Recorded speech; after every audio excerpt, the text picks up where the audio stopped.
The Match Ball. Hello, you, and welcome to the show. We're streaming live on YouTube exclusively for Been a tough year, hasn't it, so far? So It's very, very drunk. a lot's gone on. Exclusively for our TSB Plus members. Thanks for joining us. And you can watch the show later and listen in your podcast app too. Levi's Solicitors bring you the match ball. 10% discount on your legal fees. New offer. New year. Sorry. New year, same offer. I was going to say, is there? Yeah. I've not been briefed on it yet. The panic in your eyes then. Buy a house, for God's sake. Grow up, everyone. Get a will too. The housing market is open, just like the transfer market. Hey, It's been open for nearly 18 hours yet. We haven't signed anybody, have we? Professional negligence. looking that way. 10% discount on your legal fees. Full details and terms on the website. That's levisolicitors.co.uk/the square ball. It's down with you, with Michael and with Chris Mack on New Year's Day for the 1-1 draw against Blackburn, which felt like a bit of a kick in the bollocks towards the end, that one, didn't it? Bit of a scrappy, tight affair, that. What do you make of it? It wasn't. I've just realised I've written a load of notes down about the match. I'm just really pissed off. I can't read my own writing, so I might as well just go home. Some stuff happened, Chris. It felt a lot like a kick in the bollocks throughout the match, really. There was not much of it that was enjoyable, was there? Yeah. It was very, very cagey, very time-wasty, just not an entertainment product. Yeah. Is what I would say. Yeah, if every football match was like that, you probably wouldn't go to many, would you? No. You'd be like, nah, not for me. Not for me. I thought it was heading towards 0-0. So in some ways, the draw's about right, because I was just certain it was going to be 0-0. It was, in some ways, a great advert for the championship. Go on. It was terrible. Oh, okay. An honest advert for the championship. Yeah. Some terrible grind. Not false advertising for the championship. Yeah, it wasn't a terrific game, was it? But I think, the fact that it was so cagey tactically, I think, is probably what steered the outcome there. And I think when you get so close, when it gets so late, there's kind of a weird little exchange of things towards the end there with that penalty, and you thought, that's a match-winning penalty. We've done that now. We've done it. And, let's all face that. That's exactly how we responded, I guess. Yeah, like this one's in the bag now. And then they go straight up the other end and score. In the meantime, 10 minutes has been held up on the board. We've got 10 minutes now. And it gave a little lift and a little roar to Ellen Rowe. Thought we've got time to do this. And we did, and we created chances. So and the ball was in play for at least 3 of those 10 minutes. Well, it took a little bit of the sting out of, I think, the sucker punch that we got by conceding straight away, just because you think, we've got 10 minutes now in which to do something with this. You think we've conceded in the last minute? We haven't. There's still 10 to go. Yeah. So well done us. Yeah. That's the real quiz. Yeah, very much so. It was down. I've seen a replay of it from a very grainy bit of footage. It was shit, wasn't it? It didn't look good, the goal. It was down your end, wasn't it? Yeah, I did actually think the ball that led to the corner, the guy was offside, but kind of hard to tell. I feel like there would be more recriminations if it was. Yeah, the sub-striker for Blackburn, you could just see him ghosting in at the back post, and he kept the ball alive, and Meslier just did not command his area in any way, shape or form. And then we had a chance to clear it as well. That's the other thing. Yeah. Which we just did not take.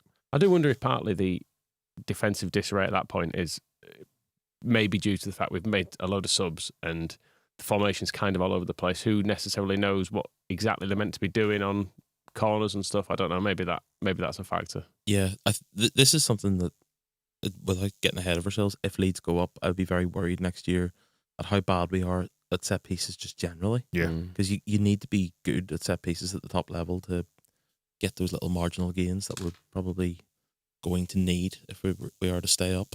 But we just gotta get there first.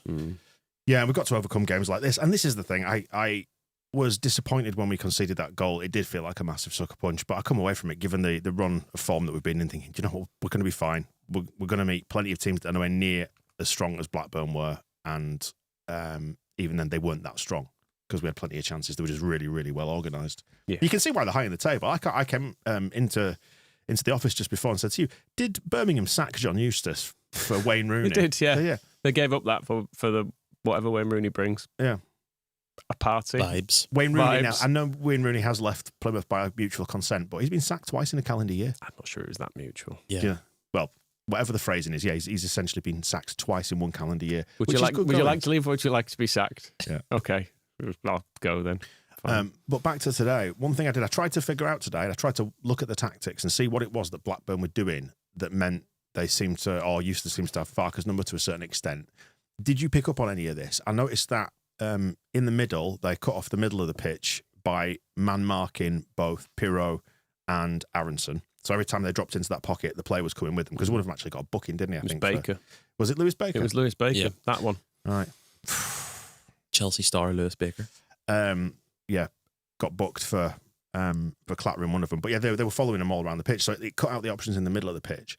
And then as soon as it went to the wide men, they were getting doubled up on as well. So they were trying to limit every possible avenue. When we moved it wide as well, it tended to be in a position where everyone was sat deep as well. There was never much space in behind fullbacks, because that's how we've had a bit of joy in this season, is cutting in behind him. Someone like either Bogle or one of the wingers will get in behind. And there was not a huge amount of scope for that. The issue is we knew this was coming. Everyone knew that's how Blackburn were going to play, because that's how John Eustace has played every time Leeds have faced them. And I don't think we did anything to change our approach or vary the game in any way, shape or form. It was very just much the same. It was one-dimensional, basically. I must admit, when we started making all those changes at 0-0, I was thinking we're going to lose this, because I was thinking we're completely sacrificing shape and structure, and this is playing into Blackburn's hands, because this is what they wanted, was to get to this point. Yeah, because they made... Having not given up a lot. They made a triple change, didn't they, with 10 minutes to go, thinking they were going to nick something. Yeah, and you think, well, now we're all over... And we did look all over the place. There were bits after all those changes where they broke, and there were players didn't really know where they were meant to be, and it wasn't clear entirely where Nonto was playing, even whether or not he knew himself. I'm not entirely sure. Did you decipher that post-subs formation? It looked to my eye like, well, in defence anyway, out of possession, it was like 4-1-3-2. Bamford and Joseph up front with the three players tucked in and rotating behind them. Yeah. But then, like, Dan James would then push to the wing, but then Nonto would sometimes be on the same side as him. So I wasn't quite sure, but it seemed like we put an extra man up front to sacrifice a midfield. What do you think? Yeah, I don't really think it worked. It very much looked planned whenever they made the changes on 70, because Dan James really didn't have a good game. No. But they left him on and they took Solomon off, who was having a much better game. But it looked like he was always going to be taken off. So in that case, why do you start him?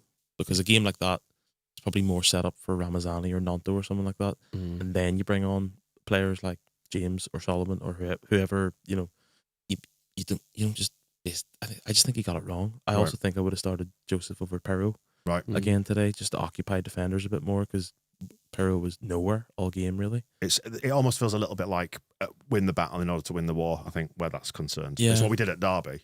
It's sort of, this is a weird analogy, it's a little bit like the Battle of Stalingrad. Yep.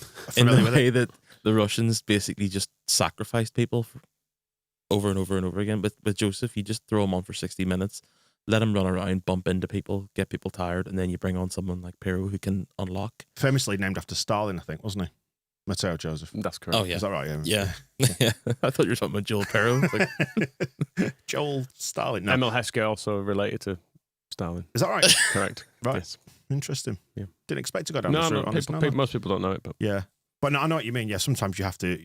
Yeah, you have to get it. I think that's actually, if you look back to the Derby game, that's what Farke set out to do in that game. It was to control the game, stay in it, and then win it late on. I felt looking at that game today, particularly when we got to half time at 0-0, I thought that's what we're trying to do today, is just to make sure we don't concede the first goal. And to be fair, we never really looked like it. They didn't have any. Because they were quite unambitious, but they were very, very well structured. We also didn't have many good chances, did we? No. Not until late on, anyway. When we had the shot at the end of the first half, it was like, was that actually maybe our first real shot at goal? Yeah. So, yeah. It was pretty low. I mean, you'll have stats there. You've got your special slide ready, Dan, for your stats? My special slide for the stats? Yeah. Do you want to see it? I don't know what the RXG was. It can't have been high, though. Given 0.7 of that will have been a penalty as well. For the benefit of the audio listener, there is a slide on the video version here with the 1.47 with the stats on it. Yeah. So let's have a dive into them, shall we, and see what the algorithms suggested we did versus the outcome. 70-30 possession pretty much stacks up. 1.47 to 0.41 XG. 12 shots to 4.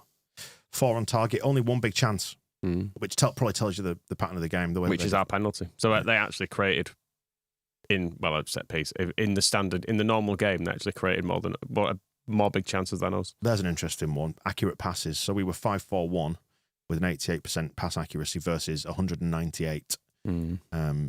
with 73% pass accuracy. So they essentially sacrificed possession for structure, and it paid off for them. I mean, fair enough. They seem to know how to set up against us and have enough players that are good enough to do it.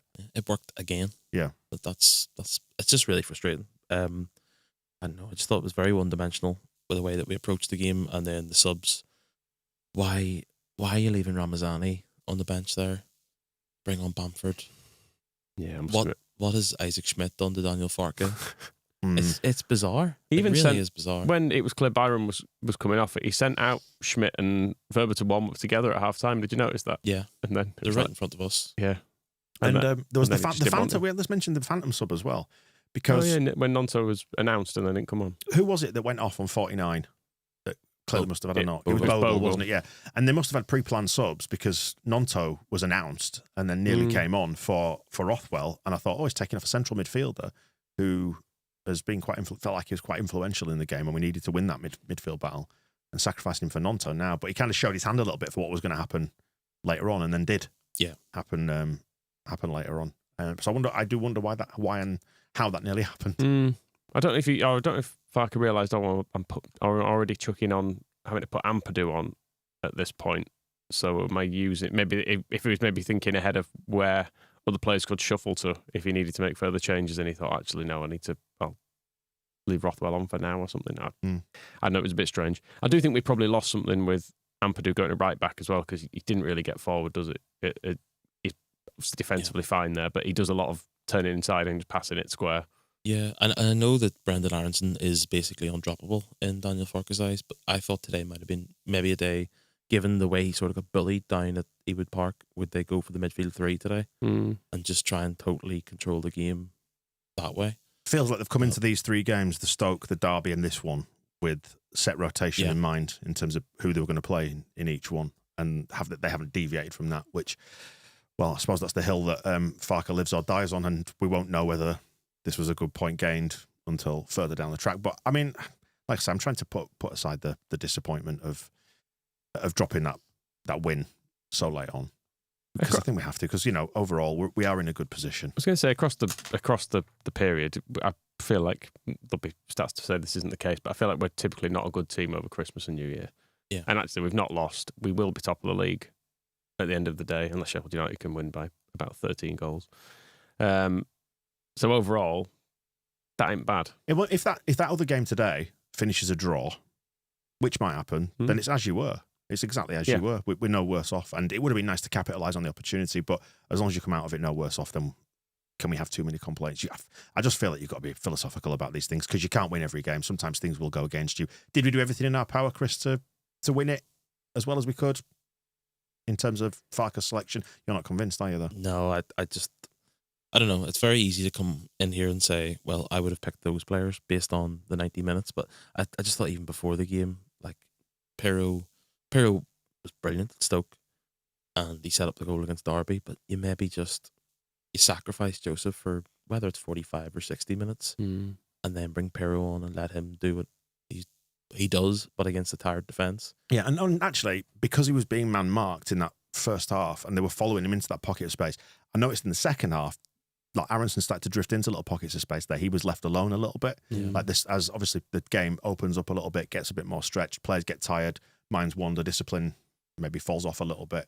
The opportunities then present themselves for Pirro to maybe capitalise on those spaces appearing. One thing I did notice with Pirro, given he's the number 9 in the setup we had today, he's not in the box very often, it feels like. There's often he's making runs out wide, and he's going over to join in, play little 1-2s with Solomon or James or someone out wide, and it means that when a cross does come in, there's not actually a target there for it.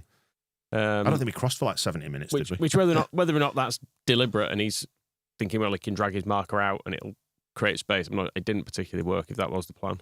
Yeah, but then again, we ended up with 2 centre forwards on effectively, and you could argue there were times that. But does Bamford really count?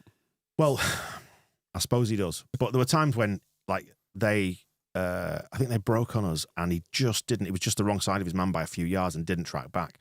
Whether that's not our thing, or whether that's just I'm not tactically astute enough to do that, or realise that the danger's there. And I could see the man drifting inside, like into the left-hand channel, and Bamford was that side of him. It's like, Patrick, you need to get back here. So we probably lost a little bit defensively and in midfield after we had 2 up front, I think, because you lose the people running back. Which is something to say about Patrick Bamford after everything that he's sort of been known for over the years, is just that little extra bit of effort. I did think in the first half, like the pitch looked terrible, obviously with the weather and the way things were, but like Slippy keeper. Yeah, multiple times. If you have Joseph there and Aronson, you've got a little bit of a tandem there causing havoc, but I don't know. In terms of Farke's comments post-match, just reading out Adam Pope's tweet here saying that Farke was disappointed not to win, but recognised that it was not a fluent performance, but he was proud of the mentality shown against the resolute Rovers. Byram had been suffering from a cold and Bogle got a dead leg. Hopes to have both fit for the weekend. John Eustace, meanwhile, has said to come away with a draw from the best team in the league is very good. We limited them to very few chances, bar Pear's save at the end. It was a soft penalty. We wouldn't have got it at the other end. We deserved the equaliser. Agree, disagree? Didn't deserve the equaliser because they didn't create any chances, and it was an awful bit of defending to allow a free header in the box. It wasn't the first header we'd allowed in the box, actually. There was one where it was crossed in from the right, and it just I'm not quite sure. I think he just must have timed it wrong. He just seemed to loop up in the air a bit and drop straight to Meslier, but that looked like a pretty decent chance. Yeah. Soft penalty. They got a soft penalty that he would park. That's as well, true. so Yeah. You did get it at the other end, so shut up, dickhead.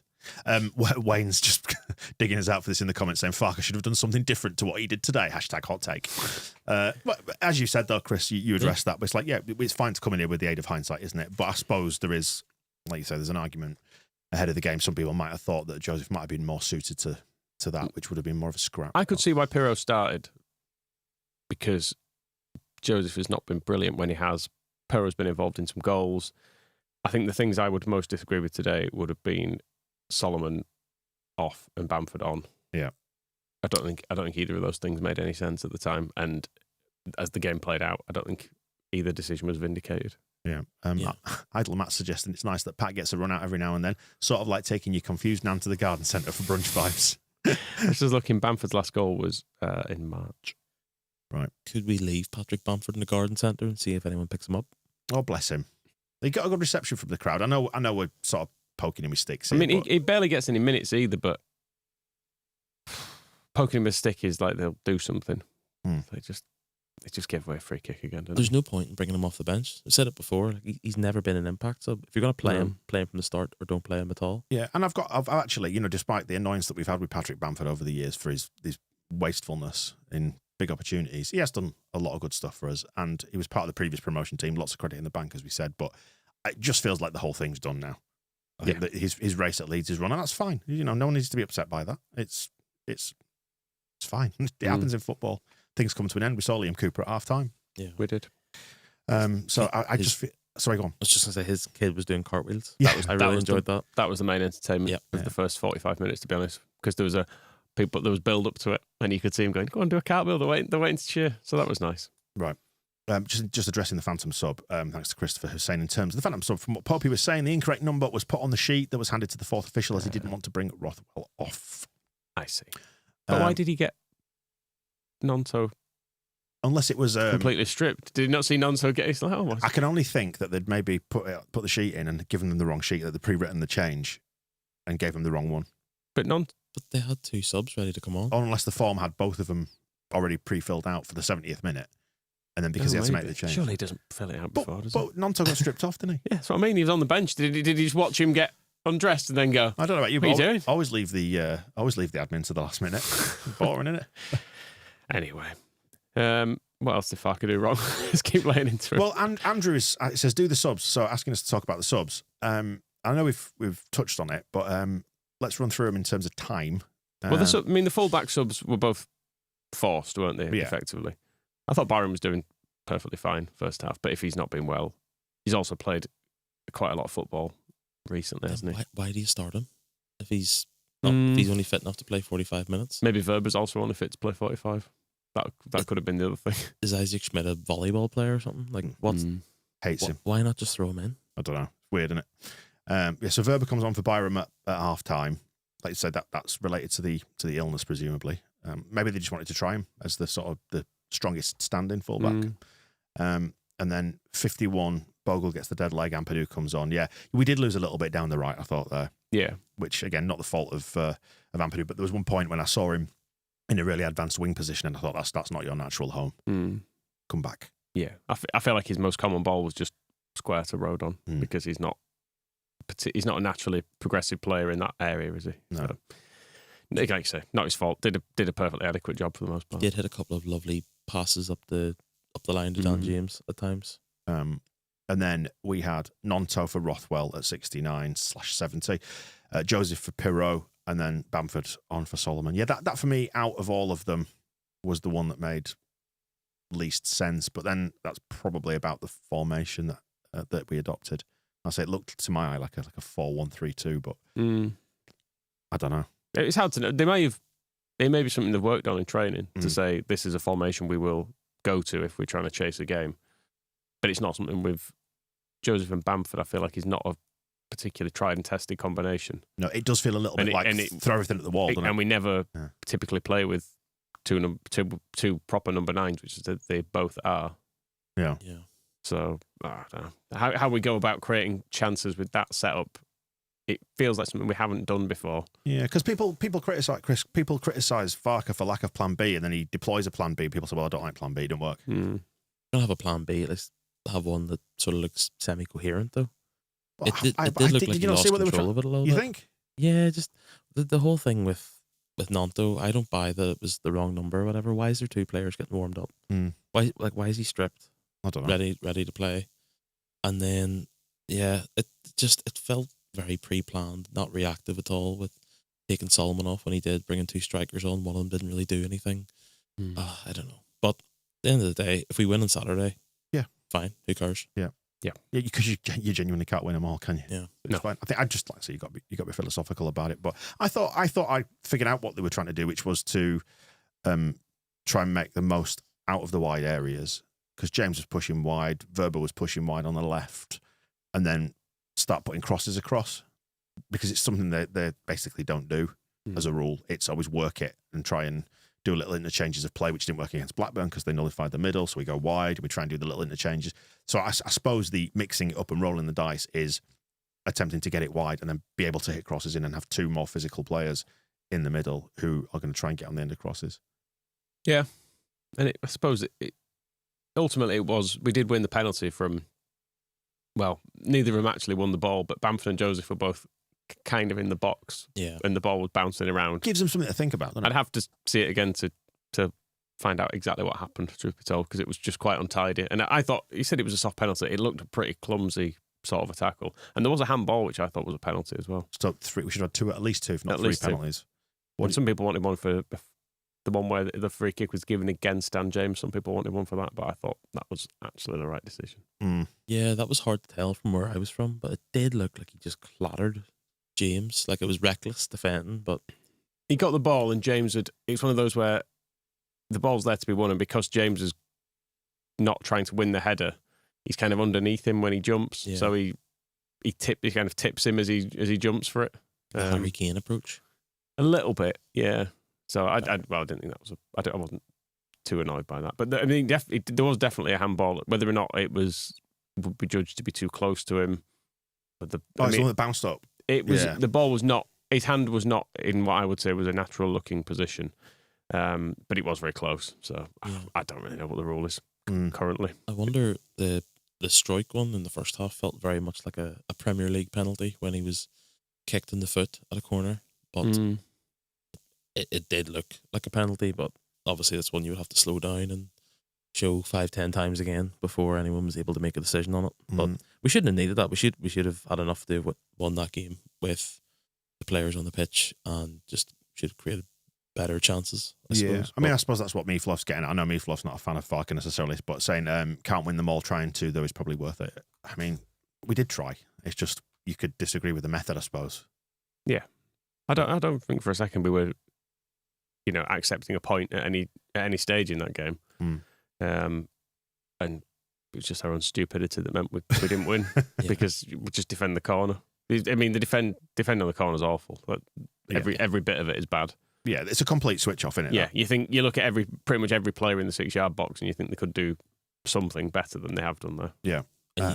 maybe a set piece coach or whatever. They're very trendy now. That makes a difference, but I don't think Farke can tell someone to actually defend better at a corner. I don't know if you can.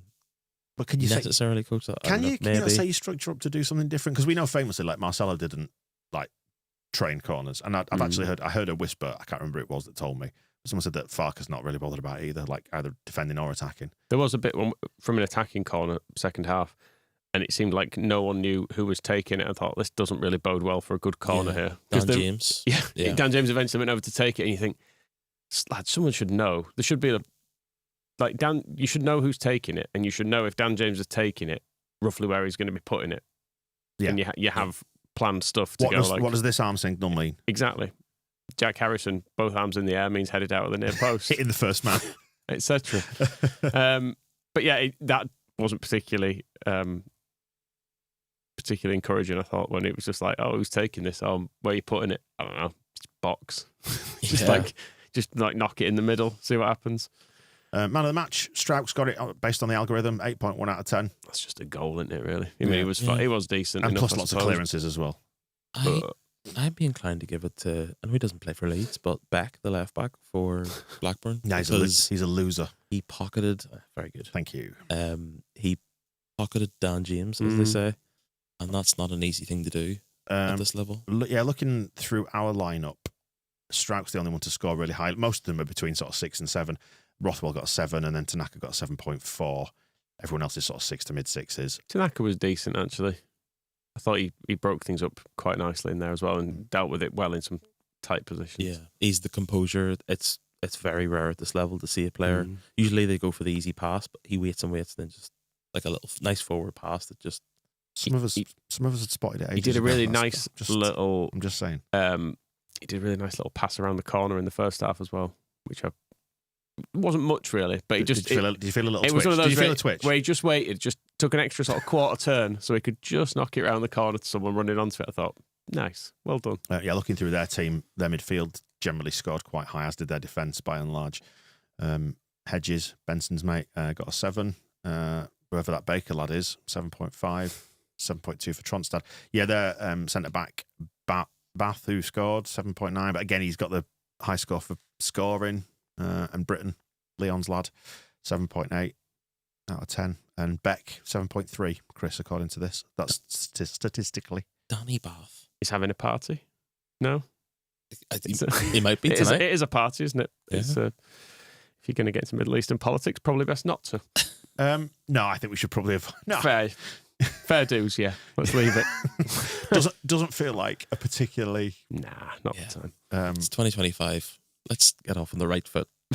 Hull 0, Middlesbrough 0 so far. In the big tea time kickoff, but the one we've all got our eyes on is Sunderland against Sheffield United later on. Sorry, did we pick a man of the match from our perspective? I don't really care today. All right, fine. Happy to move on from that. It was just a non-football match. Was the thing. It just felt just really boring. Didn't like it. I'm calmed down a bit now. I have to admit, in the stadium, I was quite annoyed. Right. The walk back didn't be good. It always does. It always does. It's just frustrating, isn't it? It's a daft game, isn't it? It was just there for us. We'd got it won. Yeah. I thought, as we scored that, I was like, we're finding ways to win these games. And this means we're going up. You said to me, because we walked to the ground together, didn't we, earlier on, you said, if we win today, it feels quite crucial, because if we win today, it feels like promotion's on. Like, if you win this one, you're going, yeah, this is happening. But as it is, we're now just that little tiny seed of doubt, because we haven't uppered up the gap, but it's all right. There's a chance that Sheffield United go and lose tonight, and actually a point seems all right, because you've gained a point. We do gain a bit on them, even if we've kind of thrown it away still. And I was pleased to see that in Burnley's defeat, that scum bastard got sent off. Yes, I don't know what for. Presumably just being a prick. You nearly. Being a. Yep. Fair enough. Like you said, let's get the year off to a good start. How do you feel like on your optimism scale? Are you all right? Yeah, I think so. I think I feel okay still generally, and we've come through this period, top of the league, so you can't really complain. Yeah, we've only got one league game between now and the 19th of January. We've got Hull on Saturday, then we've got the nonsense FA Cup game. The nonsense. And Then it's Sheffield Wednesday on a Sunday. Yeah. So it's actually quite a bit of a break, and you can play Joe Gelhardt or whoever in the cup. Yeah. And lose 1-0 and get it over with. Yeah. What I'd like us to do is probably play a very strong side at the start and get that 1-1. Will it be the day to see Isaac Schmidt? Probably. Or will we never see him play? What he'll do is he'll get man of the match, he'll score one and set another one up at least, and then there'll be a massive clamour for playing him, and everyone will get really annoyed at Daniel Farke when he gives him 3 minutes against Sheffield Wednesday the week after. I want to see Gilly Vogie and Schmidt in that team. We should. I know we're not in the business of giving him credit, but Max Verber almost scored as well, didn't he? That shot at the 94th minute. I've just seen what Hannibal did. All right. Absolutely. Did he eat the opponent? Ridiculous. He's not even done it subtly. He just stamps on someone. Right. The ball's going to go out of play. Who would have thought a bloke that was entertaining like the South Stand like he was, like being a massive prick, would do something like that? Would have something like that in his locker? Yeah, the ball's just got out of play, and as a man on the floor, he just runs straight over the top of him. Speaking of, we've got very far without talking about the referee. Bonnie's lad. He was absolutely abysmal. Yeah. Just the whole game. Yeah. The authority of a hungover substitute teacher. He was just nowhere. I think he got things right up to a certain point, so I'd maybe give him 2 or 3 out of 10. I think it was good that he booked their keeper for time wasted after 100 minutes of time wasted. Yeah. It's just like, why? And like, you've really tested my patience, young man. This'll learn you. Given he set about trying to take a goal kick from midway, from about 12 yards from goal, I think that's a straight red card. You think so? I think it should be. It's beyond the pale time waste. It's like, you don't take goal kicks from there. You know I'm going to have to tell you to move it. So how about I send you off? If the indirect free kick thing does come in, that will quite potentially be a game changer. If referees do genuinely enforce it, and that's a big if, then you can't really get away with it. No. I would much rather have had an indirect free kick 8 yards out than the goalkeeper booked in the 100th minute for reasons. Andrew suggested on the optimism scale, it's Lynn's window's open, but the curtains are closed. What on earth is Graham Smith doing, giving the dickhead ref a 6 out of 10? Yeah, thanks to Katie for that. I have that written down here. I don't know. Maybe he doesn't want to get in trouble. Yeah, he lost control of that. He's not been to bed, has he? Do you think he's been out all Graham, night? You can't see. Right. Sorry, besmirching him. It's a good day, mate. Might have been at home with his 4 kids as well. He's probably been doing that, yeah. Probably. Paul's asking if my dad saw any goals. No, he wasn't sat in his seat if he did see him. He would have been. It was quite late, wasn't it? It was either been on the drive back to Brid or watching it on the telly downstairs. Katie also asks, did you see Rodon facing away for the penalty? Then him and Tanaka run into Messi. It was a beautiful moment, wasn't it? They probably got into it, but meaningless now. Put it all in the bin. There was something kicking off after that as well. I don't know what was going on down in the corner. There were some Blackburn players getting involved with something. There was some, albeit this is like 60 yards away, there's a guy who looked like a bit of a prick in the Blackburn dugout. He got booked maybe after their goal, for shouting at people, and then the entirety of the West Stand seemed to be like leaning towards him and telling him what to go. And I think he might have been giving it back to them. Oh, okay. From what I could see, but I don't know. It's Christmas. Surely you've got some change left over. I was still counting it as Christmas. Oh, God, I'm so tired. No, it's over now, thank God. I know we've had like a week and a half off, but I need another week and a half just to recover from being tired. I think a day of not eating excessively will be good. Yeah. Are you planning to do that anytime this year? Or? Well, tomorrow it starts. We can save this chat for extra time for the TSB Plus members, by the way, in a minute or two. When did you get back from Belfast, by the way? Yesterday through... How was that? Pretty tough. It's been quite windy, hasn't it? Yeah. Did you land at Leeds Bradford? Just about. Jesus Christ. We were coming down, so we came out of the clouds, and usually on a day like that, you come out of the clouds and you're quite low, but we were still quite high, and it was like proper, the plane was rattling. And I was going to say, I don't, just before you finish this story, Chris, given what's happened in the news in the last... Aye. Yeah. No, the plane crashes. Yeah, I didn't want to kind of jinx the thought. Although, when they read out, because I know it's like the Boeing planes that have crashed, and she's like, our Airbus A, whatever, I was like, oh, thank God. Thank God for the French.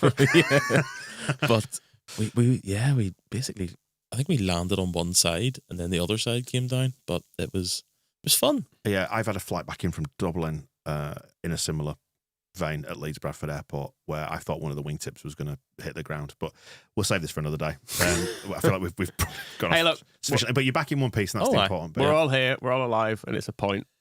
Yeah. It could be worse, eh? Yeah, worse things happen at sea and all that. Right, that is the end of the match ball for now. Members, yes, thank you for joining us on the stream. If you've joined us on that, if you're listening afterwards, cheers as well. In your audio version, in the members feed, look out for your extra time that'll come at the end of us talking now.